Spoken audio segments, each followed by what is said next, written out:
ちょっと久々にワクワクするレンズ買っちゃいました。これ知ってる？これね、サムヤンとシュナイダーのコラボのレンズ、24-60mmF2.8 のレンズ、これねめちゃくちゃ気になったのよ。でちょっとレンズいっぱい持ってるしなと思って買ってなかったんだけど、ちょっとつい買っちゃいました気になりすぎて。いつ出たんだっけな、なんか今年の頭とかなので半年ぐらい待った、もっと待ったかな、なんかそのぐらい迷ってて、でついに買っちゃいました。ちょっと開封していいですか？よいしょ。でこれか、よいしょ。うわー、よいしょ。はい、これや、これはい、こちらのレンズですね。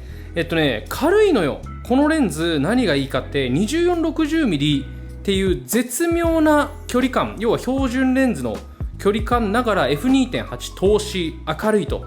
いうレンズで、なおかつ比較的軽いってことでかなり気になってました。こういうレンズがさ一番テンション上がるやんってことで、ちょっと使いたいですよね。ほい、これです。こんな感じだ。レンズとしてはうわこれさ見てよ、ほらここにシュナイダーって書いてあるでしょ。シュナイダーって多分ねあんま知らない人多いのよ。シュナイダーってフェイズ1っていうカメラがあって、でフェイズ1ってカメラってあんまり有名じゃないんだけど、もう写真の世界ではめちゃめちゃもう一番ぐらいに画質綺麗なカメラなんですよね。例えばライカとかハッセルブラッドとか、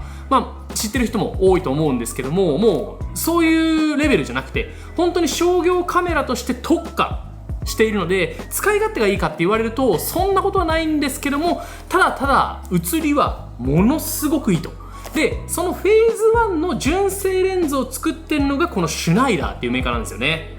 いいじゃん、めっちゃ気になるじゃん、そんなシュナイダーがさ監修したレンズって。っていうことでこれ使ってみたいと思います。今回ね E マウント用でレンズを購入したので、なんかα7-5 とか α7C2 とかその辺のカメラでちょっといろいろ試してみたいと思います。いやめっちゃ楽しみ久々になんかワクワクするレンズ買ったな。なんか嬉しいなね。やっぱこう軽いは正義だわ。ってことでちょっと試していきたいと思います。ケイスケの動画。はい、ということで銀座の方までやってきました。銀座有楽町ら辺ですね。ちょっとここで、せっかくこのレンズ今ね ND フィルターもついてるんですけども、サムヤンシュナイダーのレンズを、持ってきたので、いろいろねちょっと試し撮りしてみたいと思います。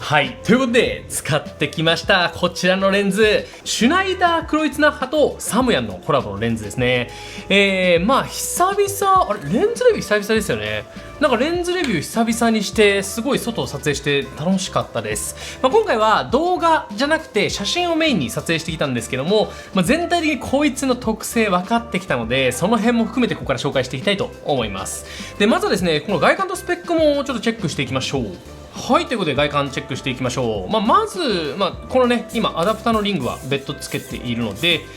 はい、これを外して、はい、こちらが本体のレンズになります。やっぱねこのシュナイダーかっこいいですよね。知ってる人だったらこのかっこよさ分かると思うんですけども、なかなかね僕はテンションが上がります。でちょっとねこのリングのこのデザインというのかな、この模様の感じも他のレンズにはない形をしていて、結構ですね全体的に高級感を感じております。でスペックのところをご紹介しておくと、こちら僕が購入したのは E マウント用のレンズです。ソニーフルサイズ E マウント用で、レンズ構成が11群14枚ですね。で焦点距離としては 24mm 広角から 60mm まで行くようになります。望遠側で筒が伸びる形ですね。で最短撮影距離が広角側で 0.18m、 望遠側で 0.32m となっています。で F2.8 投資のレンズ、重さが 494g、 500g を切る軽さになってますね。でフィルター径が 72mm という形になっています。で全体的に本当に持ってみて軽いんですけど、あんまりこうプラスチックの感じがないというか、なんかこの辺の加工もしっかりされていて、ちょっと高級感を感じています。外観としては非常にシンプルで、ズームリングがここにあって、ピントリングがここにあって、で、マニュアルフォーカス、オートフォーカスの切り替えのスイッチと、あとはレンズのカスタムボタンですねがあります。でこちらにですね USB-C のポートがあるので、レンズ側のファームウェアアップデートをする際はここでパソコンと USB-C ケーブルでつないでアップデートする形になります。ソニー純正のレンズとかだとよくねここら辺に絞りリングがついてたりするんですけども、このレンズに関しては絞りリングがなく、シンプルにズームリングとピントリングという形の構成になっています。最低限だけど十分ですよね。この AFMF の切り替えスイッチがあるのも嬉しい。結構固めかな。で僕ね結構好きだったのはこのねズームリングですね。ズームリングのこのトルク感、硬さっていうのかな、なんかこれもすごくちょうどよくて引っかかりがなくて、スムーズなのがかなり気に入っています。ケイスケの動画てな感じで外観とスペックご紹介してきましたが、このレンズ結構気に入っています。ちょっと作例もさっきお出ししたとは思うんですが、その作例をベースにインプレッションをお話ししていきたいと思います。でまずめちゃくちゃ便利。そもそもね 24mm から始まって 50mm、60mm あたりのズームレンズって便利なんですよ。すごく取りやすい距離感で、なおかつ F2.8 投資なので広角側でも F2.8 の明るさでいけるし、望遠側でも F2.8 が生きるという形になってます。で特に望遠側とかだと明るさだけじゃなくてボケ感についても F2.8 だとねかなり強めにボケるので、なんかその辺もすごく楽しいなというふうに感じました。で特に僕が今回面白かったなと思うポイントで言うと、やっぱ広角側の描写、これはねかなりいい。なんかね広角側で撮影した写真結構どれも良かったんですよね。結構ピシッと締まって見えるというか、シャープにも映るし、もちろん中央部分も端っこの部分もかなり綺麗に映ってるような感じがします。であとね色合いに関しては僕は結構好き。割と鮮やかめなんですけども、なんかくどくないような色合い、結構すっきりした色合いで、なんかその辺も映像とかにもすごい使いやすい色合いなのかなっていう風に感じました。だから今回は写真だけで使ったんですけども、映像とかに使う時にも後から色が入れやすかったりとか、そういう風なのもすごく嬉しいのかなっていう風に感じてます。ちなみに今回の作例は全部取って出しでご紹介しています。撮影したのは α7V でクリエイティブルックだけ入れていて FL3 っていうクリエイティブルックで全部撮影してます。もうホワイトバランスとかもオートですね。なんですけどこの感じの色味コントラスト感で撮れちゃうの結構楽しいです本当に。であとは寄れるってところも結構嬉しいですね。広角でもかなり寄れるし、望遠でも例えばテーブルとか撮影するぐらいには十分寄れます。でボケ感が結構綺麗なんですよ。割とスムーズに滑らかにボケに移行してくれるんで、なんかレンズによっては広角で寄ると結構端っこの方ボケが汚いとかそういうのあったりするんですけども、割とその辺のボケもスムーズで綺麗だなっていう風に感じてます。なので総合点としてすごく高い、なんか全体80点ぐらい綺麗に撮ってくるし、でなおかつ 500g 以下なので、軽いというのもすごく嬉しいなっていう風に感じました。マジで気に入った使いやすいかも。これは嬉しいですね。でねちょっと一個やっぱ好きなのがここにさちょっとだけ青のライン入ってんのよ。いやこれがさかっこよくない？いや僕なんとなくこのソニーのねカメラとつけた時に、ここはオレンジなんだけどここは青っていうのがなんか補色関係になってるみたいな感じで、僕結構好きなんですよね。この青のね色合いも好きだし、レンズから出てくる描写っていうのもすごく綺麗なんで、割と本当に満足してます。ケイスケの動画でも全体的に優秀なレンズなんで、これといって悪いところがあるかっていうとなかなか難しいんですよ。ただレンズとしてちょっとね別のレンズと比較してみると、こういういいところがあるよ悪いところがあるよっていうのを言いやすいので、比較対象になりやすいこちらのソニーの純正レンズですね。2450mm F2.8 のこのレンズ、これも持ってるんで、このレンズとどう違うのっていうところもご紹介していきたいと思います。でまずですね、やっぱ一番違うところで言うとこの焦点距離ですね。今回のレンズに関しては 60mm までいきます。対してソニーの純正の 24-50mm はまあ書いてある通り 50mm までですよね。でこれは僕の感覚なんですけども、動画で撮影するときは別に 50mm でもいいんですよ。なんか 50mm でもちょっと手ブレ補正が入ったりとかしてクロップされてすごく締まった絵にはなるんですが、写真で撮ろうと思ったときは結構 50mm 足んないなっていうシーン多いんですよね。でそれが 60mm、60mm も本当欲を言えば 70mm とか欲しいなっていうシーンはあったりするんですけども、ただこのね 50mm と 60mm の差は結構ある。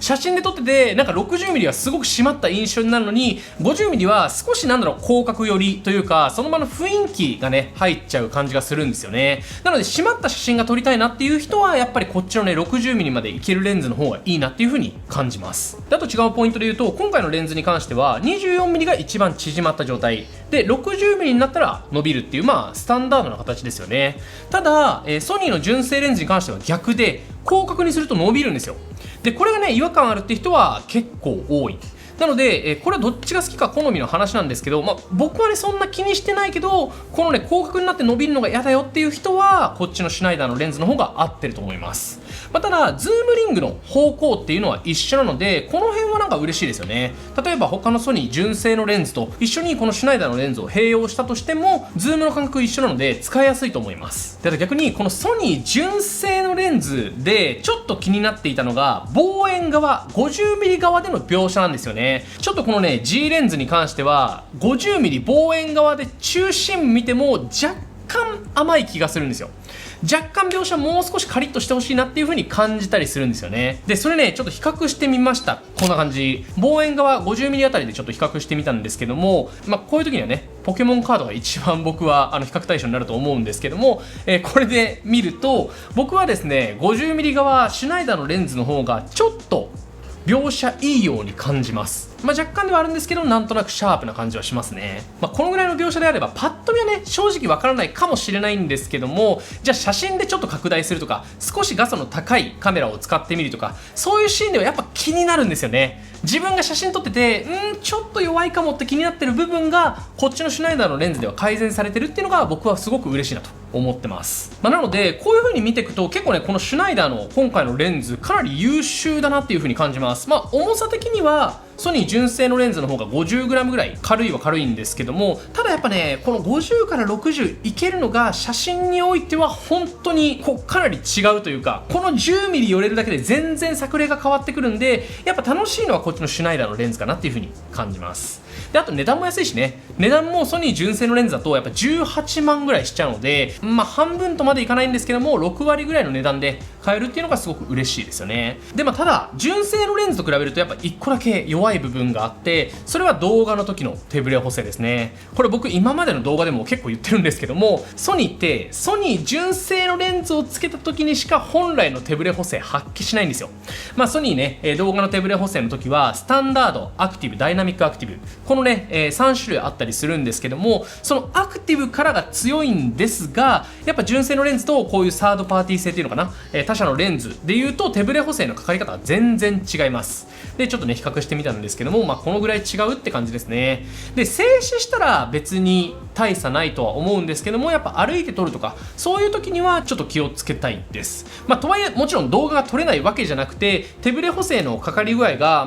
100%、純正が 100% だとしたら6割7割ぐらいになっちゃうっていう感覚なので、撮るときちゃんと静止して撮るとかそういうところに気をつければ別にこっちのレンズでも全然動画で使えちゃいます。そんな感じかな。写真で言うなら正直こっちのレンズの方が全然いいと思う。僕はこっちのレンズ使っちゃう。オートフォーカスも早いし、あとブリージングも全然出ないし、ただ動画の話になってくるとやっぱね手ブレ補正の関係とかもあるので、ガンガン Vlog で使いたいっていう場合はやっぱこっちソニーの純正レンズかもしれないけど、ちょこっと動画を撮りたいですよとか、なんかテーブルにある料理とかを動画でさっと撮りたいですよだったら全然こっちでも十分なんで、そんな感じで見ていただけると嬉しいなと思います。ケイスケの動画はい、ということで今回はこちら、シュナイダーのレンズのご紹介でございました。なんか久々にしっかりちょっとレンズを買って久々になんかテンション上がりますね。なんかね嬉しいです。サイズ感もすごくしっくりきてるし、やっぱ撮影しててなんとなくテンションが上がるレンズだなっていう風には感じます。で改めておすすめな人で言うと、やっぱ僕は広角での描写っていうのがすごく綺麗だなっていう風に思うので、広角でビシッと決めたい人とか、あと望遠でもね 60mm まで使えたりするので、本当に万能に旅行とかにさっと持っていくだったりとか、カジュアルにスナップをしたいよっていう人はかなりぴったりのレンズだと思います。でただ動画のね手ブレ補正とか弱い部分はもちろんあって、もっともっと歩いて動画撮りたいぜっていう人はやっぱ純正のレンズの方がいいと。ただ逆にこっちのレンズの方はちょっとしか変わらないどころか、なんかスペックで言うとこっちのねシュナイダーのレンズの方がいいはずなのに、純正のレンズの方が7、8万高いという形になってしまうので、どこに予算をかけるかですよね。この7、8万あれば別にもう1本レンズ変えちゃうんだから、そのぐらいの予算を抑えながらいいスペックのレンズ買うっていうのにすごくいい選択肢だと思います。ぜひ、このレンズチェックしてみてください。